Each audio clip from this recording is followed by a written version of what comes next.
Kisah Abu Nawas dan anak yatim, yang sudah subscribe, semoga rezekinya lancar. Suatu hari, Abu Nawas sedang berjalan-jalan di pasar kota Baghdad. Pasar itu ramai seperti biasanya, dipenuhi oleh pedagang yang menawarkan barang dagangan mereka, dan pembeli yang tawar-menawar harga. Di tengah keramaian itu, Abu Nawas mendengar suara tangisan yang menyayat hati. Ia segera mencari sumber suara itu dan menemukan seorang anak yatim yang duduk di pojok pasar dengan wajah yang penuh kesedihan. Anak itu menangis terseduh-seduh, dan orang-orang yang lewat hanya menatapnya tanpa memberikan perhatian lebih. Abu Nawas, yang terkenal dengan kecerdikan dan kebaikan hatinya, merasa iba melihat anak yatim tersebut. Ia pun mendekat dan bertanya dengan lembut, "Mengapa engkau menangis, anakku?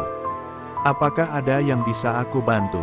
Anak yatim itu menoleh dengan mata yang penuh air mata dan berkata, "Aku telah kehilangan uangku, Tuan. Uang itu adalah satu-satunya yang kumiliki, dan aku bermaksud untuk membeli makanan dengan uang itu. Tapi sekarang, aku tak tahu bagaimana aku akan makan hari ini." Abu Nawas merasa prihatin mendengar cerita anak itu. "Bagaimana uangmu bisa hilang?" tanyanya. Anak itu menjelaskan, "Ketika aku sedang berjalan di pasar, seseorang menabrakku. Pada saat itu, aku tidak menyadari kalau uangku telah dicuri. Baru ketika aku ingin membeli roti, aku menyadari bahwa uangku hilang." Mendengar hal itu, Abu Nawas merasa bahwa ini adalah kasus yang harus diselesaikan. Dia tidak bisa membiarkan seorang anak yatim kelaparan.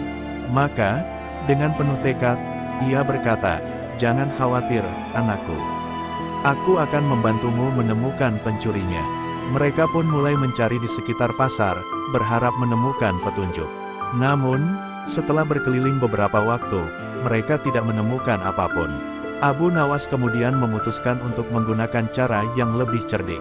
Ia berdiri di tengah keramaian pasar dan dengan suara lantang berkata, "Wahai penduduk Baghdad, dengarkan aku, ada seorang anak yatim yang kehilangan uangnya di pasar ini. Barang siapa yang mencuri uang tersebut, lebih baik mengembalikannya sekarang, atau aku akan menggunakan kekuatanku untuk menemukan pencurinya." Orang-orang yang mendengar perkataan Abu Nawas mulai berbisik-bisik. Sebagian dari mereka merasa takut karena mereka tahu reputasi Abu Nawas sebagai orang yang cerdas dan sering menggunakan trik-trik yang tidak terduga untuk menyelesaikan masalah. Namun, pencuri yang sesungguhnya tidak menunjukkan tanda-tanda akan mengaku. Melihat tidak ada reaksi dari si pencuri, Abu Nawas kemudian berkata lagi, "Jika tidak ada yang mengaku, maka aku akan melakukan sesuatu yang lain. Aku akan memberikan sebatang kayu kepada setiap orang di sini. Besok pagi, kita akan berkumpul kembali, dan aku akan menunjukkan siapa pencurinya. Sebab, kayu orang yang mencuri akan menjadi lebih pendek daripada yang lain." Orang-orang mulai khawatir, terutama si pencuri. Pencuri itu berpikir, "Bagaimana jika kayuku benar-benar menjadi pendek? Semua orang akan tahu bahwa akulah pencurinya."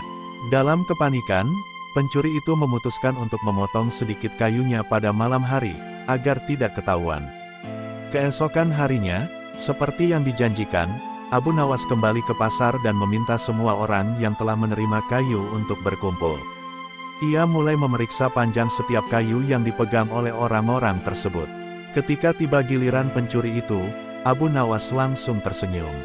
Kayu yang dipegang pencuri tersebut ternyata lebih pendek dari kayu lainnya.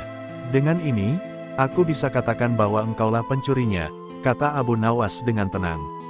"Engkau memotong kayu ini karena takut kayumu akan lebih pendek akibat sihir yang kuucapkan, padahal sebenarnya aku tidak melakukan sihir apapun.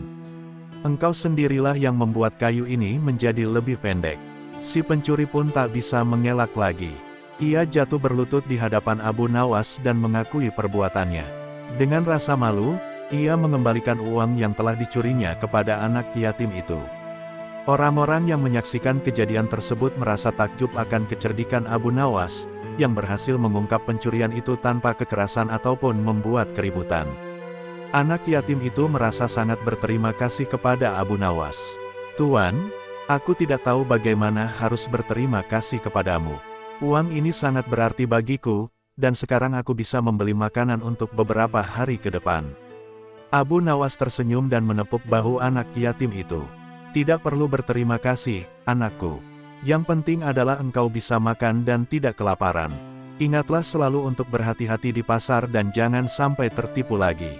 Setelah kejadian itu, anak yatim tersebut selalu mengingat Abu Nawas sebagai orang yang telah menyelamatkannya di saat sulit. Kisah ini pun tersebar luas di Baghdad, menambah lagi cerita tentang kecerdasan dan kebaikan hati Abu Nawas yang selalu menolong mereka yang membutuhkan. Kisah ini mengandung banyak pelajaran berharga tentang keadilan, kecerdasan, dan pentingnya membantu sesama, terutama mereka yang berada dalam kesulitan. Abu Nawas menunjukkan bahwa dengan kecerdikan dan kebaikan hati, masalah yang sulit sekalipun dapat diselesaikan dengan cara yang damai dan adil.